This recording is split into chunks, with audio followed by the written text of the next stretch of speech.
Deus usou um vaso, e disse que iria me dar um ministério próprio. Eu já era casado na época.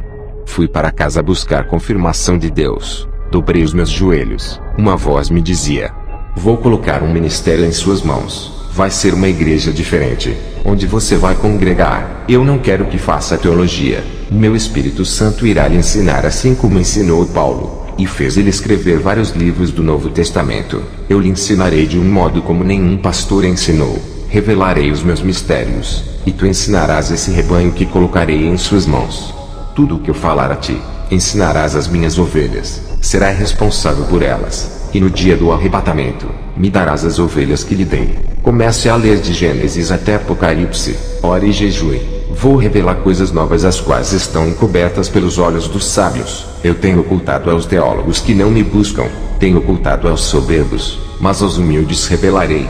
Seja um servo humilde. Faça uma aliança comigo hoje como o apóstolo Paulo fez, e verás a diferença que farei em tua vida. E Deus me deu um ministério. Sempre mantive a simplicidade de pastor, comparado aos pastores que tinham salários altos de suas igrejas. Nunca dependi do dinheiro de igreja. Eu poderia viver da obra de Deus e viver servindo ao povo 24 horas, mas eu escolhi não sobreviver da obra para que sobrasse dinheiro para ajudar os necessitados. A obra de Deus não é para enriquecer pastor, é para ajudar os necessitados. Sou empreendedor de um negócio próprio, não sou empresário. O que eu ganho vivo com minha família, e ainda ajudo a obra de Deus. O dinheiro tem sido um grande problema para os egoístas que pensam em si mesmos, e tem aprisionado muitos que se alegam, levando à condenação de suas almas. Irmãos, eu aprendi coisas novas. O Espírito Santo me ensinava. Não posso dizer que tudo que aprendi com meu ex-pastor foi em vão. Serviu para eu compreender as novas revelações de Deus. Quando eu comecei o ministério justamente na direção em que Deus me falou, eu não coloquei campanhas de milagres oferecendo tudo o que o povo queria. Não vou oferecer o que Deus não pediu para oferecer. Não vou negociar as bênçãos de Deus para ganhar almas. Eu quero que venham buscar a Deus por amor. Eu me desfiz de qualquer método humano para ganhar almas. Não estou dizendo que é pecado usar a inteligência, estratégias para ganhar almas, desde que não fira a palavra de Deus. A melhor direção é a divina, aquela que vem do céu. Tem pastores que colocam teatro dentro da igreja. Isso é coisa de filme de Hollywood, algo diabólico. Por privar o meu ministério dos planos humanos de ganhar almas, passei por lutas no meu ministério. A igreja que eu fundei estava seca, só tinha eu, minha esposa e mais um irmão. Enquanto as outras estavam cheias, vários irmãos disseram que eu tinha que chamar cantores evangélicos, preletores famosos para atrair multidões. Eu disse para o irmão: se as pessoas não vão vir adorar a Jesus, não trocarei-lhe por outros que roubem a sua adoração. Ele me deu esse ministério e está nas mãos dele.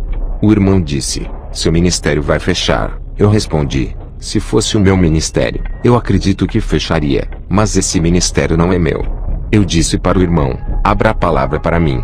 Aquele irmão abriu a palavra, e caiu em Apocalipse 3, 7-8 que diz: e ao anjo da igreja que está em Filadélfia escreve: isto diz o que é santo, o que é verdadeiro, o que tem a chave de Davi, o que abre e ninguém fecha, e fecha e ninguém abre. Conheço as tuas obras, eis que diante de ti pus uma porta aberta, e ninguém a pode fechar. Tendo pouca força guardaste a minha palavra, e não negaste o meu nome. O irmão me disse: Deus é contigo. Foram 6 meses de oração naquela igreja humilde. O Espírito Santo começou a enviar vidas para aquele lugar.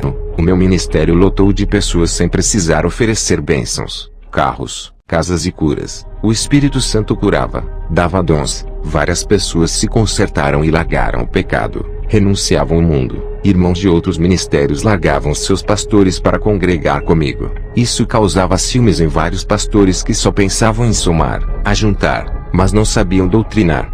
Todos os que congregavam comigo diziam que tinha algo diferente no ministério que Deus me deu. Eles sentiam Deus bem pertinho deles. Eu disse: vocês querem saber qual é o segredo desse ministério?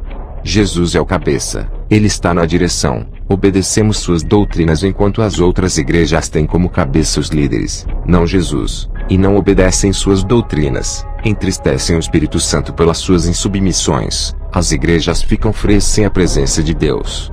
Todas as almas que vinham para a igreja, era porque eu seguia a direção de Deus.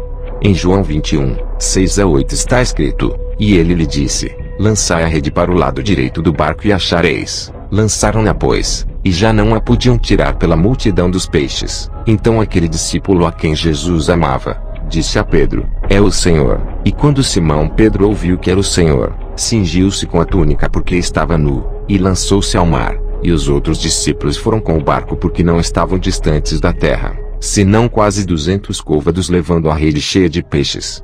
Eu também obedeci à voz de Jesus. Essa receita deu certo para o meu ministério.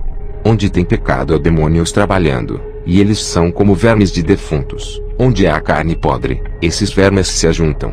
O pecado é igual à carniça que atrai todo tipo de demônio. A igreja que viver uma vida santa, uma vida pura, o Espírito Santo se atrai, e onde ele está, os demônios não ficam. Pureza atrai pureza, sujeira atrai sujeira. Vários pastores do meu bairro começaram a perseguir o meu ministério. Diziam que eu não era de Deus. Enquanto os falsos profetas faziam abominações, eles não denunciavam, mas atacavam o meu ministério. Satanás não se incomoda com igrejas que fazem a sua vontade. Não se luta com guerreiros mortos. Somente as igrejas verdadeiras é que são perseguidas. Enquanto eles não denunciavam as igrejas falsas, eu tive que denunciar. O povo precisa sair de dentro dessas jaulas de prisões dos falsos profetas e tudo para fechar essa porta da verdade que Deus abriu. Se o meu ministério fosse da mentira, eu já teria pago um alto preço por enganar as pessoas.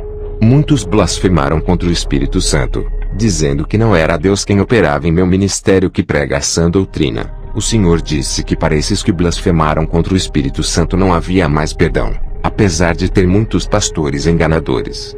Os demônios fazem de tudo para que essas igrejas não fechem, para continuar enganando o povo. Eles vão enganar até quando Deus quiser. Os seus dias estão chegando onde Deus dará final por todas as suas maldades.